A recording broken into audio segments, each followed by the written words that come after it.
OPS படுதோல்வி, வேட்பாளரை களம் இறக்கிய எடப்பாடி அதிர்ச்சியில் போடிநாயக்கனூர் மக்கள்.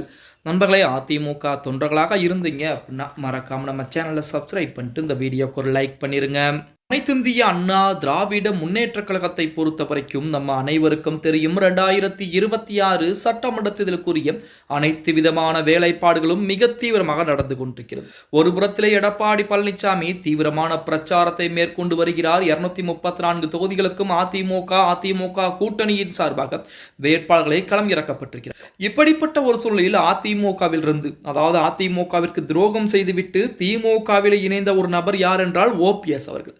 ஓபிஎஸ்ஸையும் கைகளை விட்டது திமுக என சொல்லித்தான் தற்போது இணையதளங்களிலே செய்திகள் என்பது உலா வந்து கொண்டிருக்கிறது. அதாவது ஓபிஎஸ் மற்றும் ஓபிஎஸ் மகன் ஓபிஎஸ்க்கு ஆதரவாக பேசிய முன்னாள் சட்டமன்ற உறுப்பினர் எம்எல்ஏவாக இருந்த ஐயப்பன் போன்றவர்களுக்கெல்லாம் சீட்டு கொடுக்காமல் ஓபிஎஸ்க்கு மட்டும்தான் திமுக சீட் கொடுத்திருப்பது ஓபிஎஸ் ஆதரவாளர் மத்தியிலே மிகப்பெரிய ஒரு அதிர்வலைகளை ஏற்படுத்தி இருக்கிறது.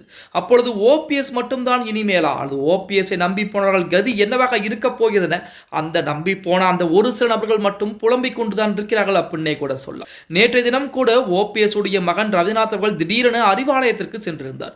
அங்கு எதற்காக சென்றார் என்ற தகவல் இதுவரைக்கும் வெளியாகவில்லை. அவருக்கும் சீட்டு வேண்டும் என விருப்பமனு என்பது கொடுக்கப்பட்டிருந்தது, ஆனால் நிராகரிக்கப்பட்டிருக்கிறார் அப்படிங்கிற செய்திகள் தான் தற்சமயம் இணையதளங்களிலே உலா வந்து கொண்டிருக்கிறது.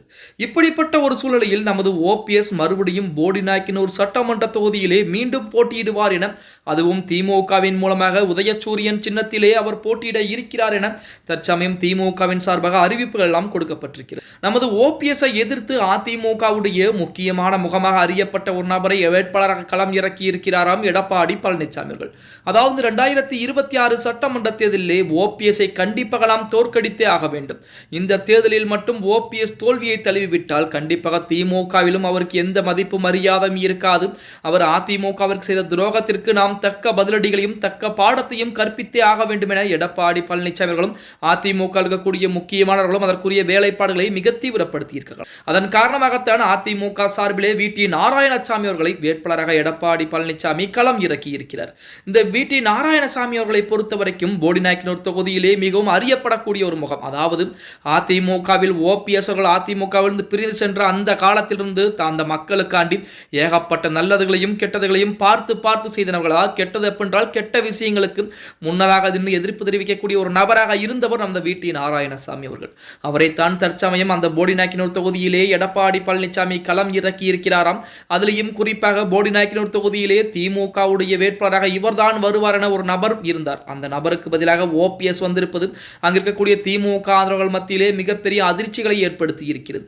அந்த அதிர்ச்சிகள் அவர் தோல்விக்கும், அதே போல அதிமுகவுடைய செல்வாக்குகள் அவருடைய தோல்விக்கும் கண்டிப்பாக அவர் அதிமுகவிற்கு செய்த துரோகத்திற்கு தக்க பதிலடியாக தக்க பாடமாக அவர் தோல்வியை தழுவார் என எடப்பாடி பழனிசாமி அதிரடியாக சொல்லிக் கொண்டுதான் இருக்கிறார் அப்படின்னே கூட சொல்லலாம்.